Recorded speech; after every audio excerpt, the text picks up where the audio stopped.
Queres começar por dizer, por dar as boas-vindas a todos a mais uma sessão. Esta é quase uma sessão de verão, ainda assim. Depois em agosto nós não teremos, mas falaremos disso no final. Connosco hoje temos o Ivo,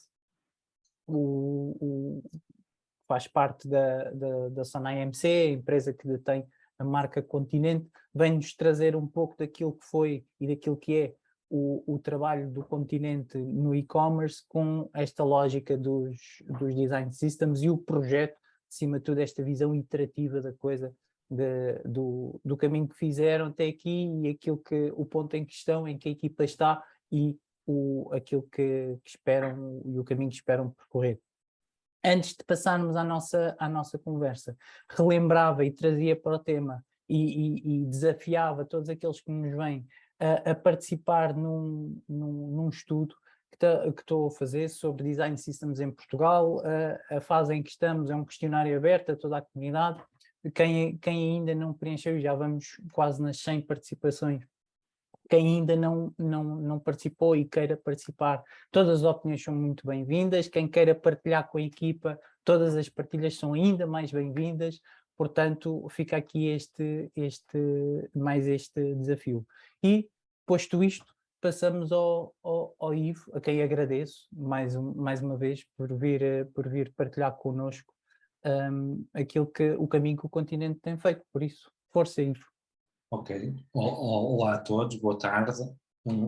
Antes de começar, obrigado pelo convite e pela oportunidade de mostrar então aqui um bocadinho do que estamos a fazer e o caminho que estamos a percorrer a nível de Design Systems no Continente Online.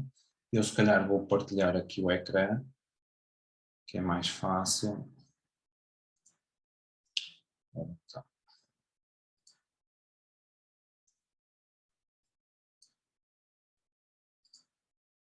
Acho que não tenho acesso. Não, eu disse que estavas a subestimar Exato. o poder da tecnologia. Ruben, consegues estudar? Consigo, sim senhor. Obrigado. Vê lá agora e... Isso, já consigo pôr aqui. Agora vou pôr a minha apresentação. Conseguem ver o meu ecrã? Sim. Então, o meu nome é Ivo Abreu e eu trabalho na equipa do UX do e-commerce, do Continente Online e então hoje venho aqui trazer um bocadinho daquilo que nós estamos a fazer e aquilo que estamos agora com o novo site, o caminho que estamos a percorrer com os Design Systems para conseguir criar um produto ainda mais consistente e que responda às necessidades dos nossos utilizadores, que é esse o nosso ponto forte, é entregar cada vez mais valor aos nossos utilizadores e aos nossos clientes. Então, aqui sobre o roadmap desta sessão, vamos falar um bocadinho do contexto do ecossistema digital, do nosso e-commerce.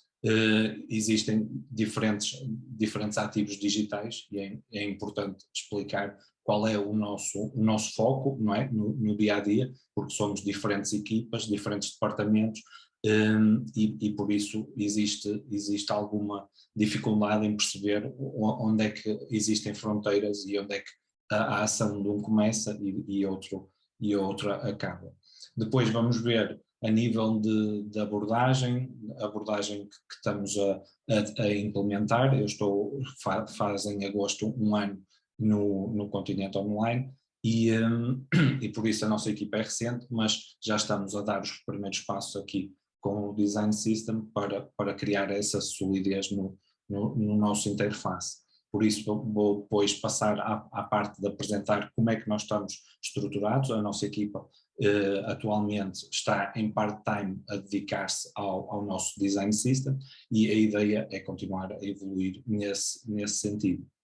Depois vou ainda mostrar a estrutura do nosso Design System, que inicialmente era mais focado na parte UI, hoje em dia já estamos a tentar tornar mais consistente também na parte editorial, de guidelines, a nível de design, tudo o que é respectivo ao produto e às decisões que nós vamos tomando, e por isso vou mostrar um pouco dessa parte, mesmo a questão dos componentes, a facilidade que é termos os componentes todos organizados no Figma e assim, e depois temos um Q&A para fazerem perguntas, se tiverem alguma dúvida, alguma questão assim sobre o nosso design system, que eu possa responder e ajudar a esclarecer. Ok? Então, começando aqui pela parte do contexto, então o universo do continente contém diferentes ativos digitais. O que nós vamos falar hoje é sobre o continente online, ou seja, a nossa equipa de UX está responsável pela experiência do continente online, que é o website, mobile e desktop, e as apps de Android e iOS. Portanto, nós temos um design system que é próprio do continente online, e a ideia é, no futuro, agruparmos esse design system e ter um design system comum, e é esse o caminho que nós pretendemos no futuro, mas atualmente aquilo que eu vou apresentar é o design system do continente online, ou seja, para o nosso ativo digital que está sobre a nossa alçada dentro do e-commerce.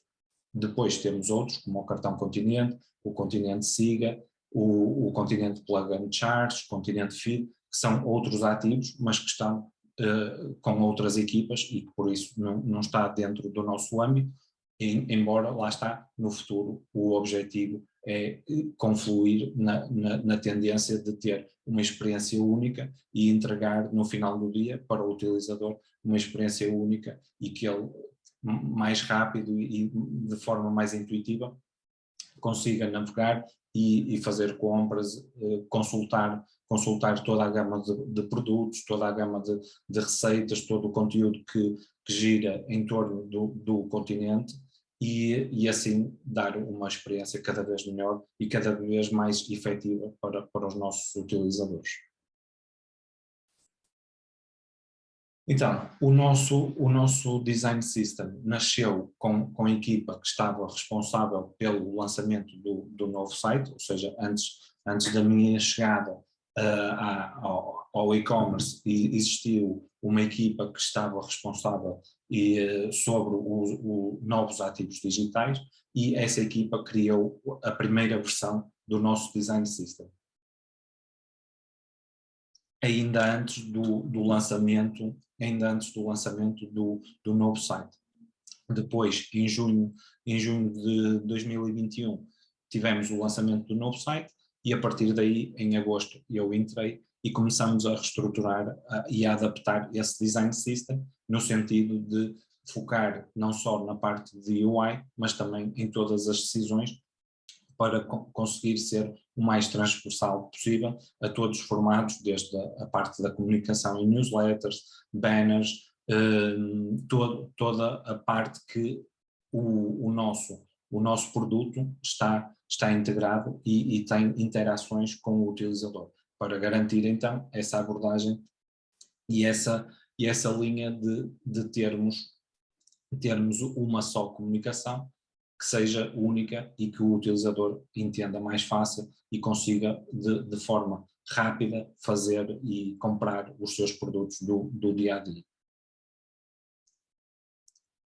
Então, a nossa abordagem é muito baseada no feito é melhor que perfeito, ou seja, nós fomos adaptando o nosso design system e fomos criando as bases sempre numa ótica de, ok, vamos fazendo isto e depois vamos melhorando, ainda temos um longo caminho pela frente.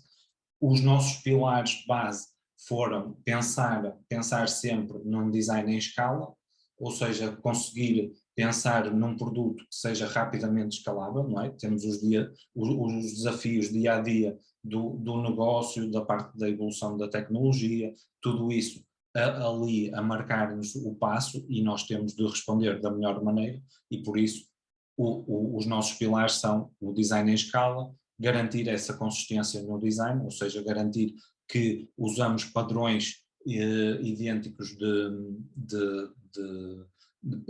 de interface, de usabilidade, tudo isso para uma experiência mais sólida e mais eficaz, ou seja, reduzindo aqui a carga cognitiva para o utilizador. A aprendizagem tem de ser o mais rápido possível e, com isso, melhorar a nossa usabilidade do nosso produto.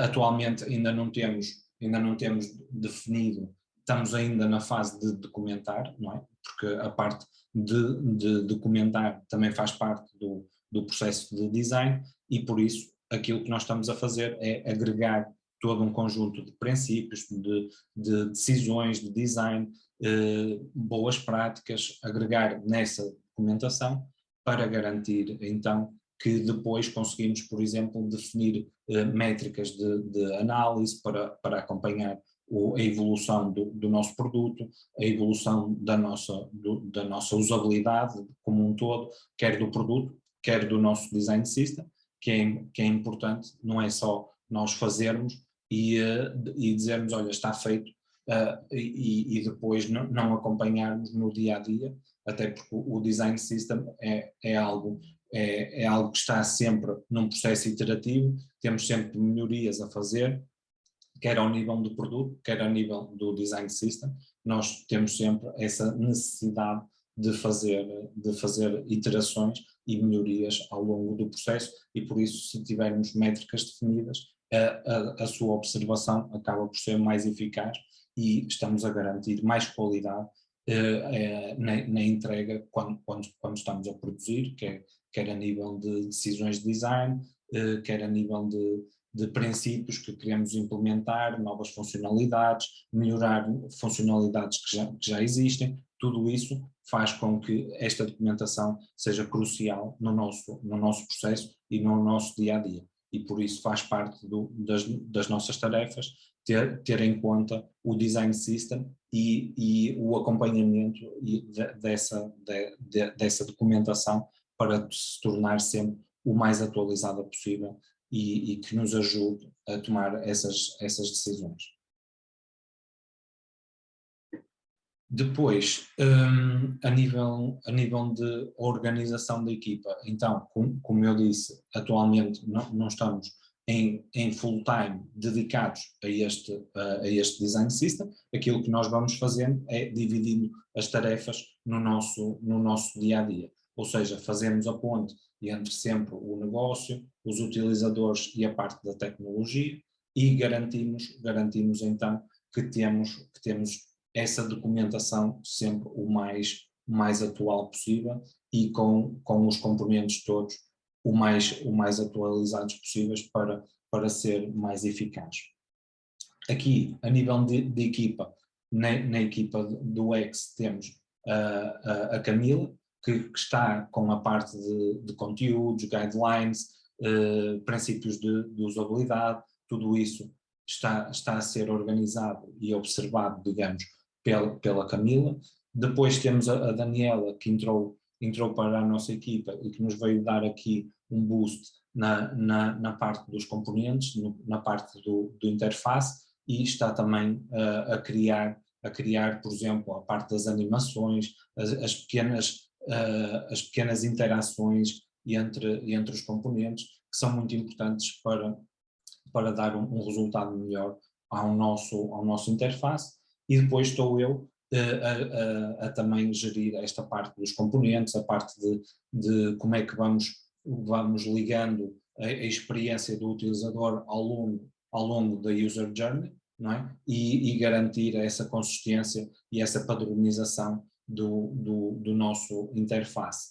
Depois, ali aparece ainda por definição, que é algo que temos incluído também nos nossos next steps, que é incluir alguém do front-end responsável pelo nosso design system, ou seja, alguém que possa colocar a parte de código, por exemplo, o código base dos nossos componentes, para depois ser utilizado no dia a dia por todas as equipas de front-end que estão responsáveis pelo produto.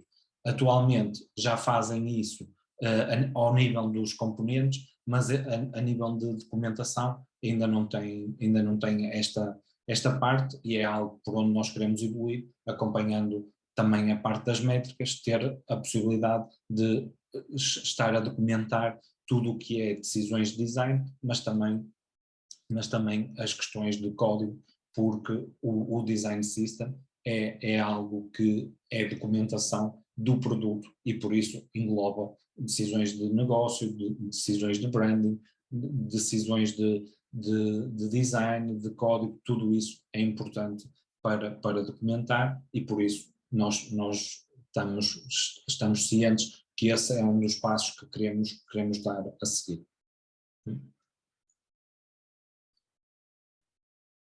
Depois, a nível de estrutura do nosso design system, então, nós pegamos numa estrutura que está adaptada às necessidades do nosso negócio e da nossa equipa, que é fundamental no nosso design system. Existem diferentes templates, diferentes estruturas, mas o importante é nós assegurarmos que essas áreas e essas categorias estão adaptadas ao nosso produto. E foi o que nós fizemos, ou seja, nós definimos 7 categorias que estamos a trabalhar e estamos a alimentar durante o nosso dia-a-dia de trabalho para conseguir ter documentado toda a informação. Então, vamos passar aqui por uma overview por cada área, para assim conseguirmos ver o que é que realmente nós pensamos para o nosso design system. E vermos também que, apesar do modelo de design systems que nós vemos no mercado, existem diferentes modelos e diferentes abordagens, o importante é mesmo isso, é nós personalizarmos ao nosso negócio, personalizarmos ao nosso produto, para assim fazer sentido e estar adaptado às nossas necessidades, porque senão acaba por não ter sentido e não dizer nada, não é? Se não estiver adaptado ao negócio em si. Por exemplo, se formos um website de desporto, não faz sentido se calhar ter as mesmas questões documentadas que um site, por exemplo, de venda de mercado de mercearia, como é o nosso caso, de grocery, ou o mercado, por exemplo, de moda. Tudo isso é importante nós irmos adaptando e colocando o que faz sentido e pensando que isto é como um puzzle e nós vamos acrescentando as peças para depois ir sempre iterando e melhorando. E lá está, é melhor feito do que perfeito. É preferível nós termos uma base, por exemplo, só de 2 categorias, mas já ter alguma documentação, do que estar à espera e pensar, não, eu só agora, quando conseguir criar 5 categorias é que faz sentido avançar. Não, é sempre preferível nós termos alguma coisa, sabendo que é um processo iterativo, como quase tudo na user experience, é sempre um processo que nós vamos melhorando e vamos acrescentando coisas que vão surgindo ao longo do processo de criação e desenvolvimento do nosso produto. Então, aqui na secção de What's New, temos a parte das Release Notes, ou seja, conseguimos ter um versionamento do nosso Design System e assim garantir que ao longo dos tempos nós vamos acompanhando o que é que foi feito no nosso documento e assim, por exemplo, pessoas que entram para a equipa e que se juntam e elas conseguem acompanhar e perceber qual foi a evolução do nosso design system. Por outro lado, e aqui adaptado às nossas necessidades, nós temos um sistema já automatizado que sempre que fazemos uma atualização e registramos aqui estas release notes, enviamos um e-mail para a equipa, por exemplo, de web design, a avisar, olha, houveram atualizações ao nosso design system, para eles assim estarem sempre a par do que é que está a acontecer e poderem consultar, digamos, as novidades no nosso documento. Depois, a nível de branding, no capítulo do branding, temos então as guidelines da marca, as definições da marca, tudo o que esteja relativo ao branding do continente, nós temos aqui registado para consulta, sempre numa ótica de sabermos ao certo o que é que estamos a fazer, como é que estamos a evoluir e termos aqui o guia para nos orientar, quer se tivermos alguma dúvida, ou por exemplo no processo de onboarding de um designer, o designer chega e consulta aqui todos os nossos capítulos e rapidamente fica a par daquilo que está a ser o desenvolvimento do nosso produto. E isso acaba por ser muito mais simples do que eu estar, por exemplo, sentado numa sala e fechar o designer nos seus primeiros dias e estar ali a debitar tudo o que nós fomos fazendo ao longo de um ano no nosso produto. Isso acaba por ser ineficaz e quer para nós, quer para a pessoa que entra, que apanha ali uma seca por demais e para além disso não consegue absorver grande informação. Assim nós garantimos que a pessoa entra, lê, consegue rever, consegue consultar a qualquer momento, é de fácil partilha e por isso garantimos essa consulta quase diária por todos os membros e responsáveis pelo nosso produto. Depois, a nível de Design Foundations, neste capítulo aquilo que nós temos é a definição de tudo o que é a base do nosso design, como a tipografia, a cor, o tipo de iconografia que utilizamos, as grelhas para mobile, para desktop, para tablet, tudo isso está aqui guardado, que é aquela base, a base principal de design. E aí guardamos, por exemplo, as cores principais, as cores secundárias, aquelas cores semânticas que são utilizadas para comunicar com o utilizador, normalmente nos alertas e assim, e tudo isso fica aqui registado nesta fase em que nós decidimos separar do restante, porque é, digamos, as fundações dos nossos elementos de design. Depois, a nível de Design Guidelines, aqui incorporamos algumas definições e boas práticas,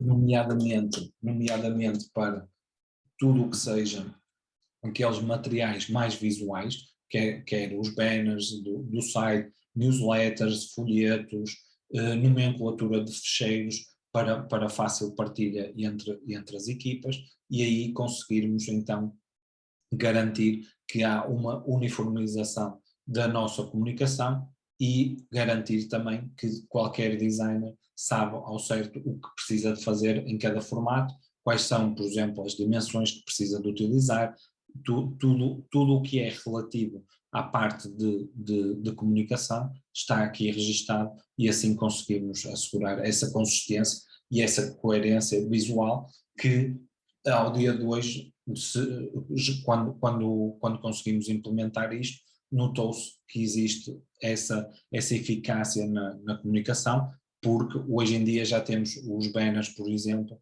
muito mais alinhados entre as diferentes equipas e entre os diferentes web designers, quase que não identificando o designer que fez aquele banner ou aquele display ou aquela newsletter, qualquer elemento visual que seja produzido, ele deve ter os valores e a identidade da marca Continente e por isso é uma forma de nós assegurarmos essa qualidade no produto que entregamos, neste caso no display e nos banners que são mais visuais.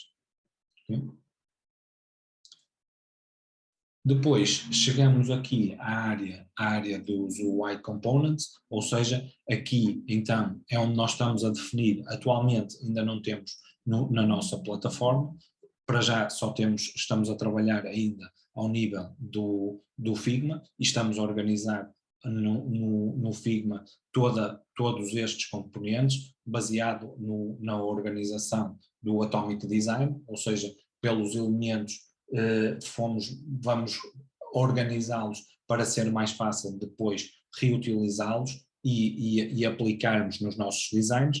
Depois, futuramente, aquilo que nós queremos então é colocar colocar essa informação toda do lado também da parte do front-end e assim assegurar que todos os componentes que nós desenhamos estão também do lado do front-end para possíveis reutilizações, porque está mais que provado que o facto de termos estes componentes, para além da consistência, temos muito mais agilidade na parte de poder criar um artboard ou uma interface de uma página muito mais rapidamente do que se estivermos a criar de raiz, em que a margem de erro é muito maior e principalmente existe mais a possibilidade de termos inconsistências no nosso interface.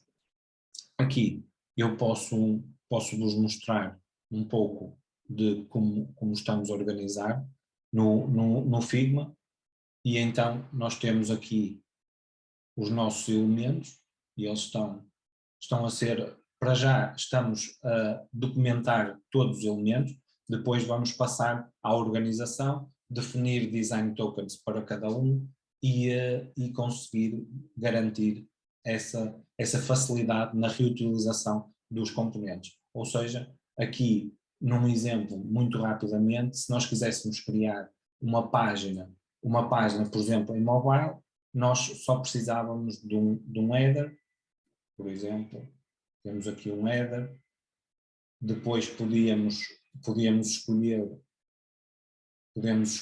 rapidamente aqui, por exemplo, o tipo de header que queremos, com login, sem login, tudo fica muito mais prático. Por exemplo, depois se quiséssemos usar, imaginem, uma barra de filtros, podíamos pôr aqui a barra de filtros, porque já temos estes componentes aqui. Por exemplo, um menu de categorias é basicamente arrastar para dentro do nosso artboard e rapidamente conseguimos ter o nosso design system. Por exemplo, aqui, olha, não é cabazes de frutas, é, por exemplo, a categoria de mercearia.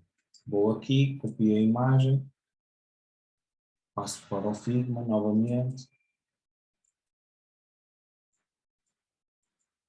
e consigo rapidamente ter mercearia. Posso pôr, por exemplo, aqui um título, por exemplo, página de categoria. Chego aqui, como tenho os estilos todos definidos, rapidamente consigo colocar aqui o título. Por exemplo, regular, se quiser bold, consigo colocar aqui logo tudo definido e consigo inclusivamente alterar a cor, que já temos aqui guardadas, e colocar as cores, chegar aqui ao footer, adicionar um footer, diferentes tipos de footer também, e conseguimos pôr, vou pôr este. Conseguimos rapidamente ter um layout sem precisar de estar com grandes definições, ou seja, conseguimos prototipar aqui rapidamente e fazer uma jornada do nosso utilizador e já conseguimos ter aqui a funcionar logo, que isto já está tudo construído de forma a mostrar logo aqui a funcionalidade e, ou seja, com esta organização dos nossos componentes, nós já temos, ao dia de hoje, já temos essa flexibilidade a criar os nossos mockups. Por exemplo, aqui, se formos a desktop, a mesma coisa, inclusivamente a Daniela já esteve aqui a desenvolver a parte das interações, que era algo que nós ainda não tínhamos desenhado, tínhamos só os elementos, mas agora já temos ao nível do componente. Imaginem, estou a construir uma página de produto e quero colocar aqui, por exemplo, a parte das informações do nosso produto e eu consigo rapidamente ter aqui ter aqui a informação, aqui com o botão de over, está um bocadinho, mas conseguimos ter aqui logo a definição, unidades, quilos, aqui se quiser adicionar um comentário, adicionando um comentário, dá para remover o comentário, ou seja, temos um protótipo quase real do nosso interface, sem perder grande tempo, ou seja, dá-nos agilidade e sabemos, não precisamos de estar a pensar, ok, agora tenho de ver qual é o espaçamento, qual é a posição, não preciso, porque tudo isso já está definido, quer ao nível das cores, tipografia, todos os elementos, desde átomos, moléculas, organismos, páginas, tudo isso já está rapidamente definido e que facilmente nós conseguimos aplicar no dia a dia. E depois, um dos mitos que existe é que nos design systems nós perdemos a parte da criatividade. Isso não é verdade, porque nós podemos rapidamente alterar este componente e fazer um componente novo, uma nova versão, uma nova variação, e por isso há sempre esse lado de nós nos permitir criar novos componentes e não precisamos de ficar agarrados, digamos, aos componentes que já existem, até porque as necessidades dos utilizadores, as necessidades do negócio, assim o farão, que é obrigar-nos a criar novos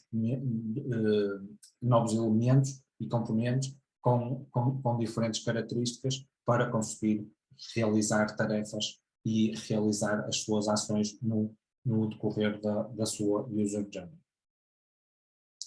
Então, voltando aqui ao nosso documento, pronto, a nível de UI Components, então já temos definido no Figma, agora o nosso objetivo é criar e organizar melhor estes Design Tokens e permitir ter isto registado no lado do código para ser mais fácil a reutilização e lá está, depois a verificação.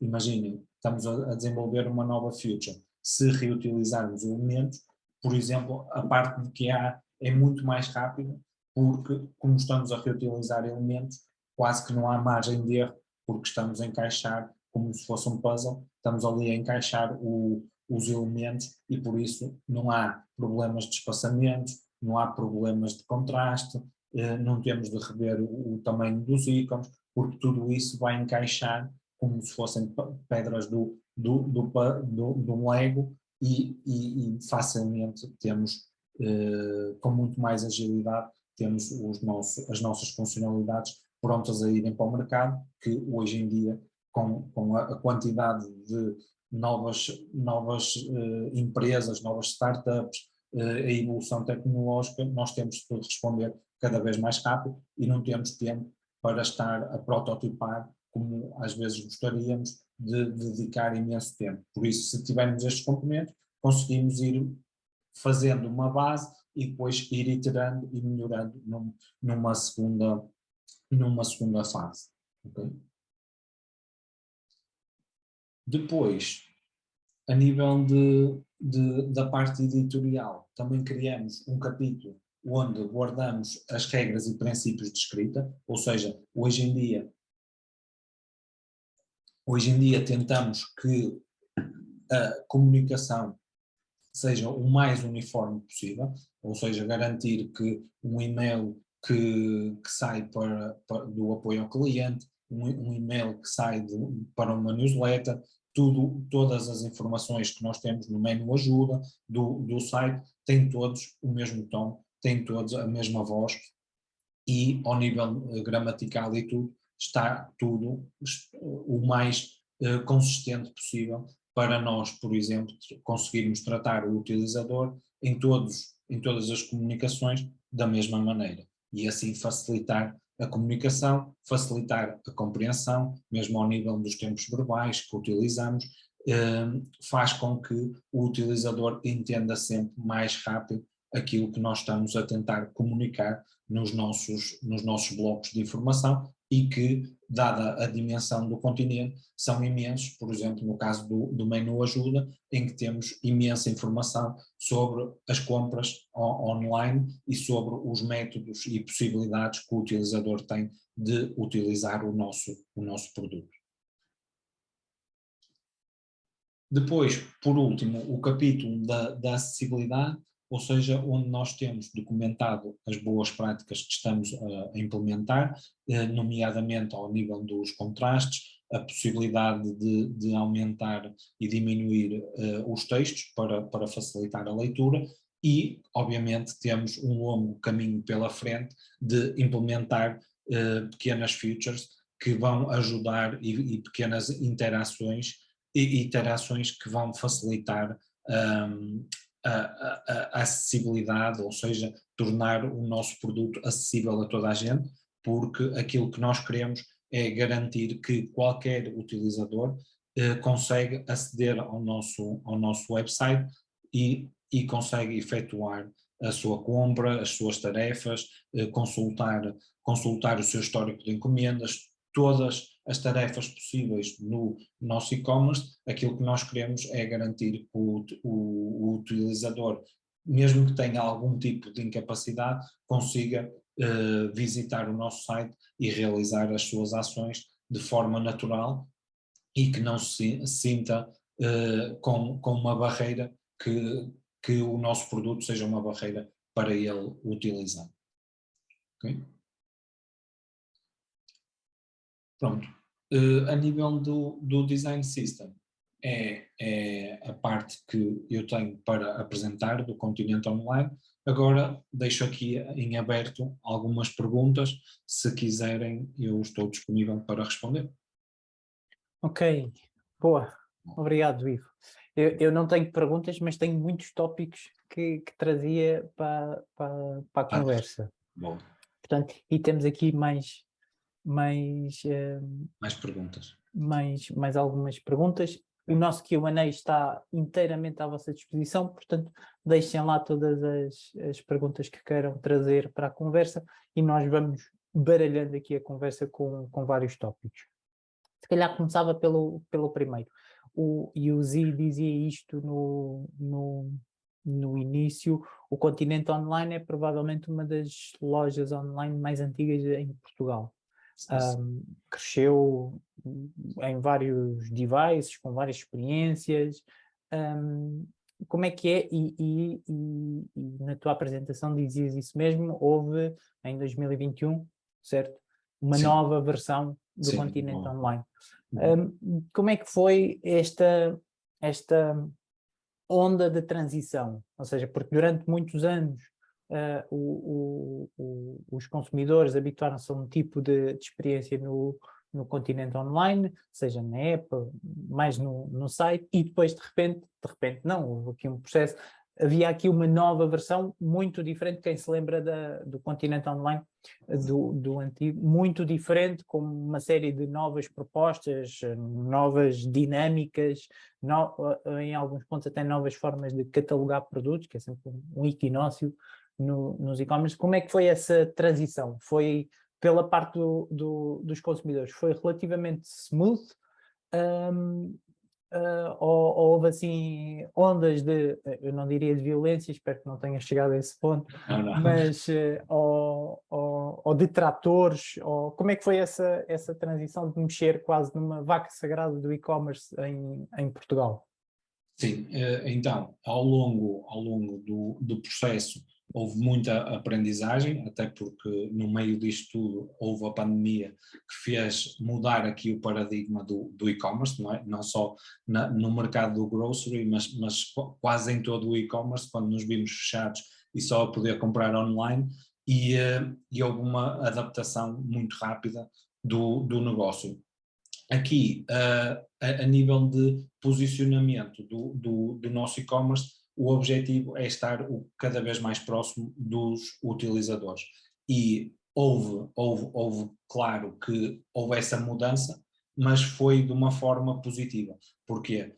Porque nós também trabalhamos em funcionalidades que ajudam o utilizador no seu dia-a-dia e facilitam a vida do utilizador. Por exemplo, hoje em dia temos uma app tanto para Android, tanto para iOS, que conseguimos fazer compras e conseguimos ter acesso à gama, não toda, mas à maioria da gama do continente no smartphone. Ou seja, isso era algo que nós não tínhamos na versão anterior e hoje em dia conseguimos comprar e ter mais rapidamente, por exemplo, consultar produtos, ver o nosso histórico de encomendas, tudo isso são coisas que ao dia 2 já temos. E a nova plataforma teve uma boa aceitação por parte dos clientes. Aquilo que nós continuamos a fazer, e é um processo que é sempre iterativo e contínuo, é perceber o que é que podemos melhorar, o que é que podemos dar a nível de funcionalidades que ajude e facilite o dia-a-dia dos nossos utilizadores. O exemplo que nós lançamos a seguir ao site, ao lançamento do site, e que depois eu já participei no desenvolvimento dessa funcionalidade, foi, por exemplo, as wishlists, ou seja, as listas de favoritos, em que podemos adicionar e criar a nossa lista dos nossos favoritos. Isso é uma das ações, por exemplo, que nós fizemos, porque da nossa análise percebemos que iria facilitar muito a vida aos utilizadores, principalmente àquele tipo de utilizador que não faz a compra imediata, ou seja, vai adicionando as suas compras e vai tendo ali produtos que com bastante recorrência, e por isso o caso da wishlist ou dos favoritos foi algo que nós tivemos a trabalhar com mais velocidade, digamos, para garantir então que estávamos a ir no caminho, porque os utilizadores estavam habituados a ter as listas no site antigo, e então nós trabalhamos nesse sentido e priorizamos no sentido de pensar numa feature importante para os nossos utilizadores. Ok, boa. Se calhar pegava nesse ponto dos desejos dos users para ir buscar aqui uma pergunta do José. Até que ponto ou de que maneira é que, e como é que tem sido o processo de research? Ou seja, como é que envolvem os users e que tipo de atividades, que tipo de dinâmicas têm com os users? E, pegando aqui também na pergunta do José, qual é o tipo de data que costumam recolher, ou como é que trazem o conhecimento da data para este processo iterativo e evolutivo da coisa? Então, atualmente, a nível de data, nós temos os nossos dashboards construídos para conseguir acompanhar a parte mais de analytics, ou seja, todos os dados analíticos. Nós temos criados dashboards de acompanhamento dessas métricas que são definidas e que nos ajudam a perceber, não é, a evolução do nosso produto. Depois temos ainda também a parte de ouvir o utilizador, principalmente na parte do NPS. Temos um NPS para a entrega, um NPS para o serviço, o serviço, a parte do processo da compra, e é onde nós vamos buscar o principal feedback. Depois também analisamos o feedback recolhido nas App Stores, da Play Store, da Apple Store. Tudo isso faz parte do nosso input. E aquilo que estamos a começar agora a desenvolver também é a parte mais de recolher dados que sejam o feedback real dos utilizadores, ou seja, ouvir mais os utilizadores, fazer testes de usabilidade com utilizadores reais, para garantir que na altura do lançamento foram feitos, mas ao longo do ano não conseguimos fazer, e que queremos dar esse passo de ter informação e dados mais concisos do feedback real dos utilizadores, que conseguimos através do NPS, mas queremos fazer isso mais com entrevistas, com inquéritos, tudo isso para conseguir trazer o utilizador para o centro das nossas decisões e não ser baseado só em dados analíticos. Ok, boa. Se calhar voltava aqui ao tema de início. Há aqui algumas perguntas sobre isto, eu vou tentar meter tudo num bolo, já que estamos a falar de supermercados. Exato, dá para pôr. E pôr.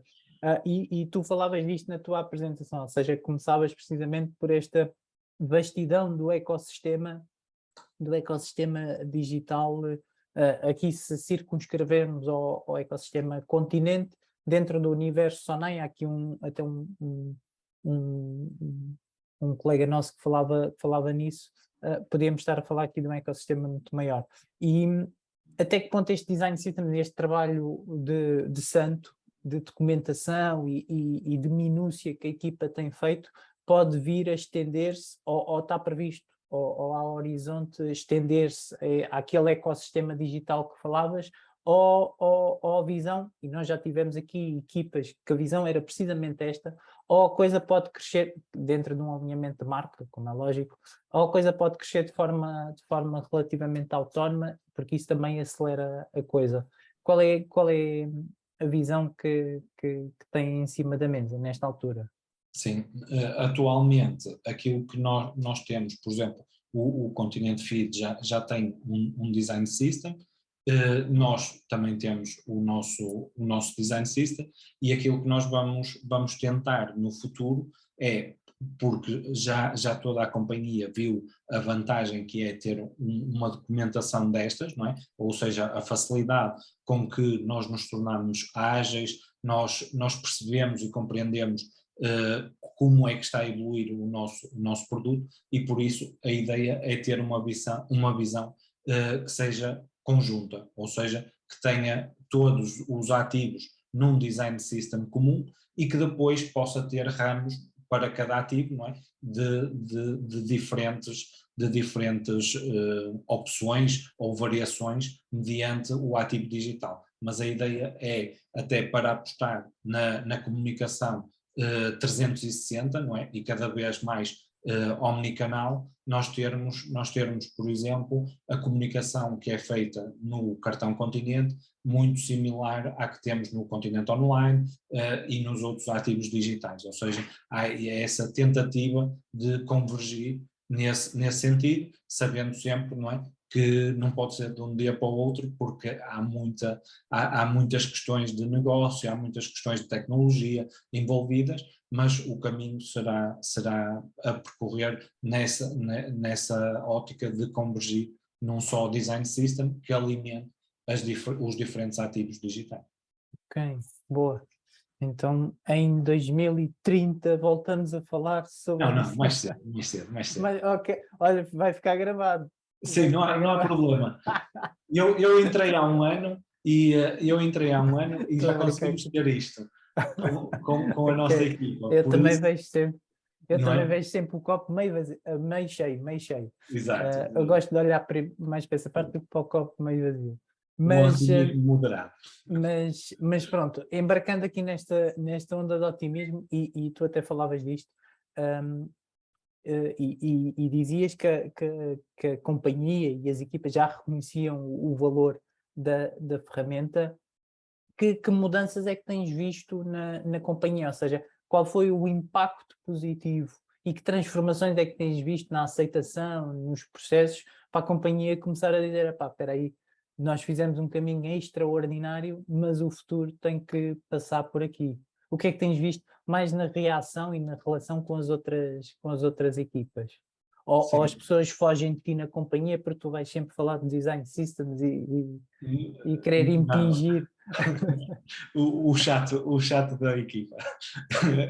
Não, eu acho que até de uma forma mais rápida, e estamos a falar de empresas muito grandes, não é? Que têm estruturas muito pesadas e que normalmente a agilidade não está na ordem do dia das equipas. Aquilo que eu sinto é que cada vez mais há este foco no utilizador e perceber o que é que os utilizadores precisam e não tanto o foco nas métricas de vender, vender, vender. Há muito, nota-se nas equipas, mesmo a nível de dados, da recolha de dados, de feedback, nota-se essa sensibilidade das equipas de perceber melhor, ok, nós estamos a vender isto, mas não vamos impingir isto, nós vamos vender porque os utilizadores precisam.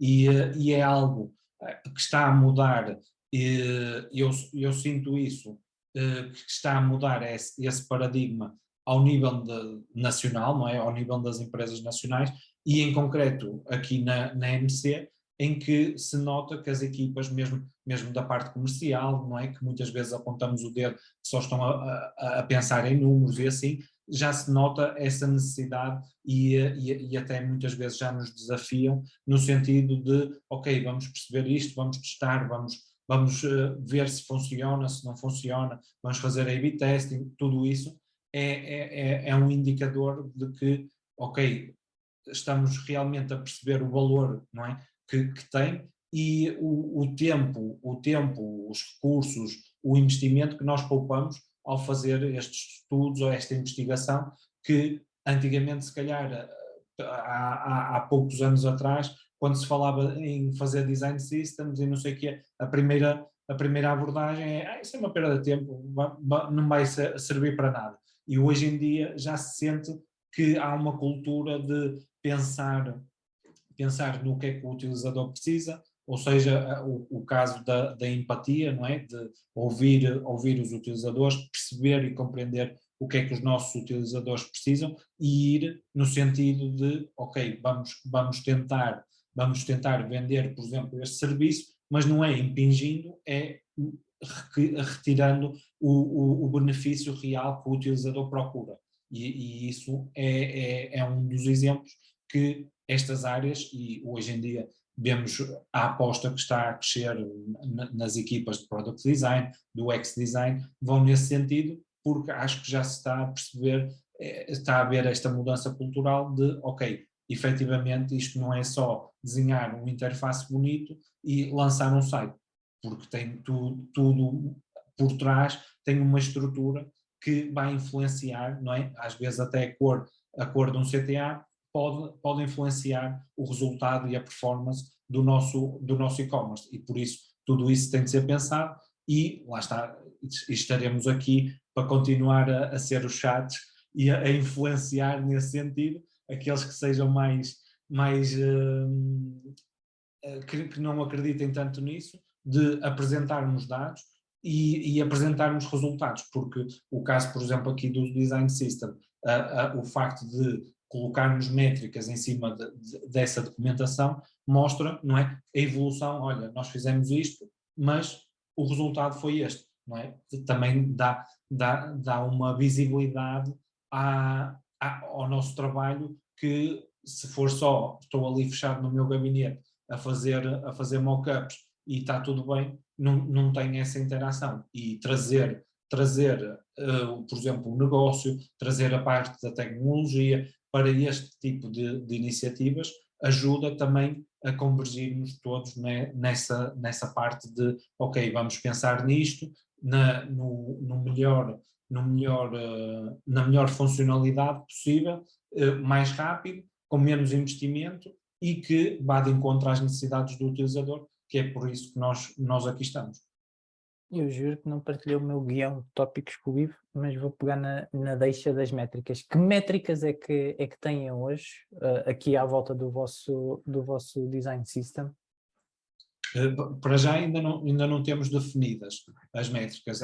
Agora o que estamos a fazer é vamos colocar os nossos componentes e depois aquilo que queremos fazer é começar, por exemplo, a fazer métricas de sucesso, de perceber o tempo que o utilizador demora numa determinada tarefa, perceber, por exemplo, a nível de copy, o copywriting, o que é que o utilizador entende melhor, tudo isso são coisas que nós queremos definir ao nível dos componentes, por exemplo, a taxa de sucesso, o tempo que a pessoa perde numa tarefa, tudo isso são coisas que nós queremos definir para conseguir avaliar o nosso design system. Ok, boa. Voltando ao tema das equipas, há aqui uma equipa que é sempre sensível. Eu sou designer, portanto faço aqui o disclaimer. Portanto, mas adoro a equipa da qual vou puxar para a conversa agora. Como é que é feita a relação da equipa de engenharia, se é que eles ainda falam contigo? Sim, falo. Não, estou a brincar. Como é que é feita essa relação e esse trabalho de equipa a várias mãos? Sim, então, o que nós tentamos sempre é criar a ponte, quer em termos de negócio, quer em termos de tecnologia, criar pontes e tentar ter o entendimento, quer da parte deles, e explicar o nosso lado. E então, aqui também temos os nossos project managers que nos ajudam nesse dia-a-dia e nessas iniciativas, mas trabalhamos a par e passo com eles no sentido de, ok, olha, isto aqui não vai dar para fazer por causa desta implicação técnica, e tentamos sempre arranjar uma solução alternativa e tentamos fazer essa discussão aberta, porque é muito mais fácil e é mais produtiva no nosso dia-a-dia. Depois temos a questão que somos sempre chatinhos na parte de olha, está um pixel para ali, as cores não estão bem, essa parte temos sempre. Designers, pá, que chatice. Sim, Odeio designers. sim, mas acaba por ser, se nós virmos, eu penso sempre um bocado na questão de, ok, o meu mindset vai ser olhar para a estética, olhar para a usabilidade, perceber qual vai ser o processo que o utilizador, o tipo de interação que o utilizador vai ter. A parte da equipa de front-end, e eu já passei por lá 6 meses, por isso compreendi também um bocadinho isso, que estive a trabalhar na Bit durante 6 meses a front-end developer, e então eu percebi que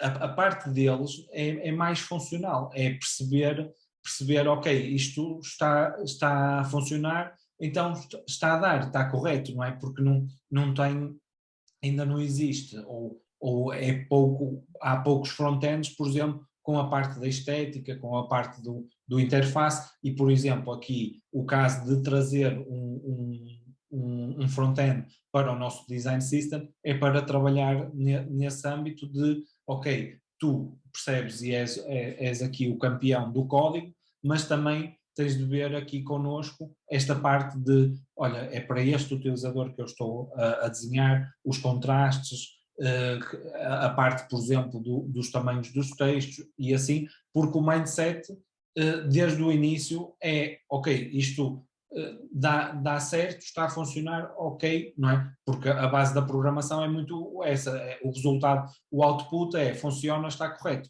não é? E então tentar trazê-los, por exemplo, uma das coisas que ajuda muito da parte da tecnologia é trazer para observadores a equipa de front-end quando fazemos testes de usabilidade, ou seja, porque eles veem ali o utilizador a trabalhar e a usar o produto, não é, que eles desenvolveram, e isso é uma forma deles receberem ali um feedback, por exemplo, de algo que, se eles estiverem fechados só a programar e a ver os tickets do Gira, e eles nunca vão ter acesso a esse lado. E é isso que nós tentamos no nosso dia-a-dia, criar essa ponte para estarmos todos focados, ok, nós estamos aqui para o mesmo, estamos todos a tentar entregar o melhor possível e, pá, não dá dessa maneira, tentamos de outra, tentamos arranjar aqui um MVP, uma solução alternativa para garantir que,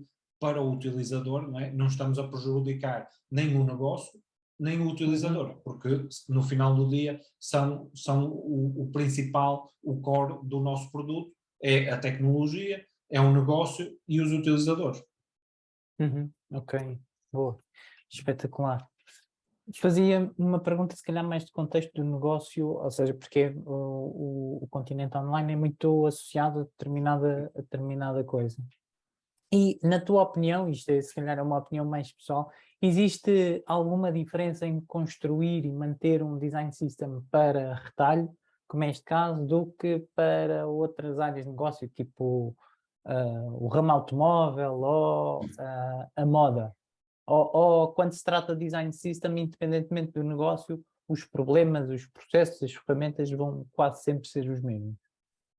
Eu diria que, como quase em todas as metodologias do X, devemos de adaptar. Ou seja, Uhum. a base vai ser a mesma, ou seja, o objetivo vai ser o mesmo e o output que nós queremos recolher é o mesmo, mas depois, mesmo a questão das metodologias, a parte da estrutura do nosso design system deve sempre ser adaptado ao nosso negócio, porque assim vai ser mais útil e vai ajudar as equipas a ser mais eficaz.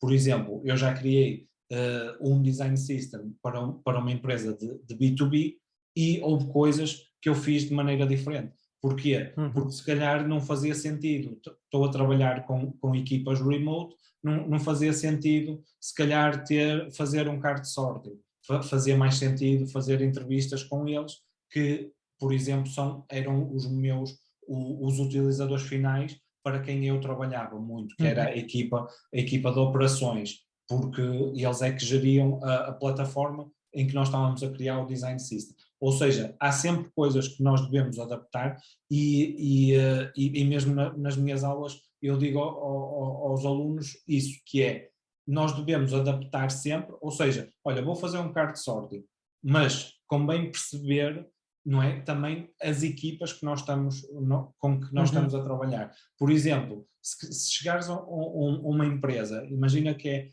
é uma empresa que nunca teve esta área de user experience, pensar no utilizador, pensar e ser muito mais foco, por exemplo, na parte tecnológica. Se tu começares logo a querer montar processos de testes de usabilidade, não sei o que, não sei o que mais, se calhar nunca vais conseguir implementar nada, porque vão-te estar sempre a puxar para trás e tu não vais conseguir mostrar o real valor e o output das tuas atividades. E por isso é importante, ok, vamos fazendo, olha, vamos começar aqui, vamos fazer uns inquéritos. Começamos por os inquéritos, é simples, faça um Google Forms, mandamos a 100 clientes e eu trato do tratamento dos dados, perceber o output que temos aqui e vamos conseguindo mostrar, olha, ok, nós estamos a fazer isto assim, mas temos 90% das pessoas a queixar-se que que é uma dificuldade para eles, por isso.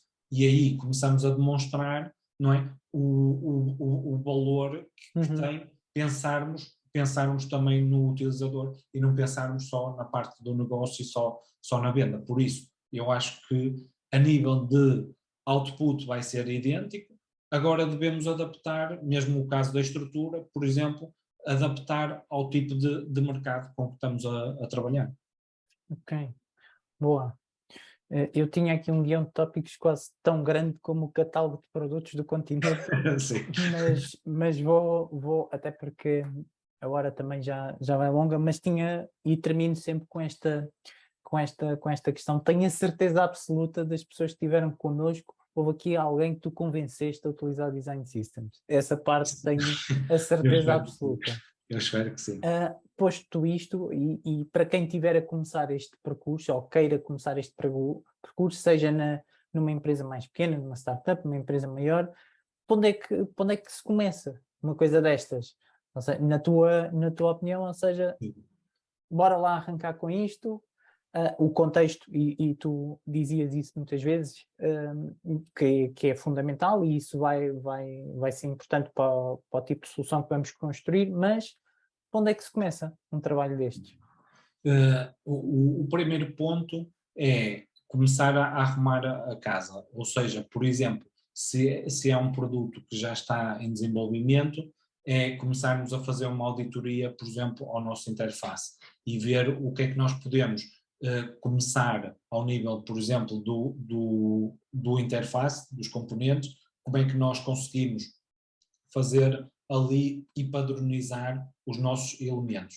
e depois ir por etapas, não é? Porque o Design System não é só o nosso UI Kit, é ir começando a documentar esses padrões e esses princípios que nós aplicamos ao nosso interface.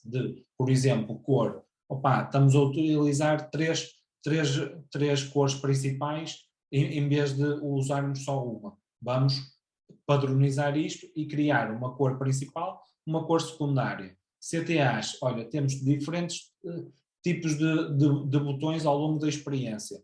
Identifiquei aqui estes 4. Vamos fazer essa auditoria e vamos reduzindo e melhorando, ou seja, numa primeira fase, focar mais no interface e depois ir evoluindo para questões de copywriting, para questões de a parte editorial, questões, por exemplo, de decisões de design que vamos tomando, grelhas, tudo isso é importante. E lá está, por isso é que o nosso mindset é muito feito é melhor que perfeito, porque é preferível começar ali com uma base e dizer, olha, para já ainda não tenho um design system, só tenho um UI kit, não é? Porque na maioria das empresas não conseguimos ter uma equipa em full time a trabalhar e a contribuir para este design system, é sempre dividido entre as nossas tarefas e por isso vamos fazendo por exemplo, começar por uma auditoria, ir melhorando a parte do interface, ir fazendo umas user journeys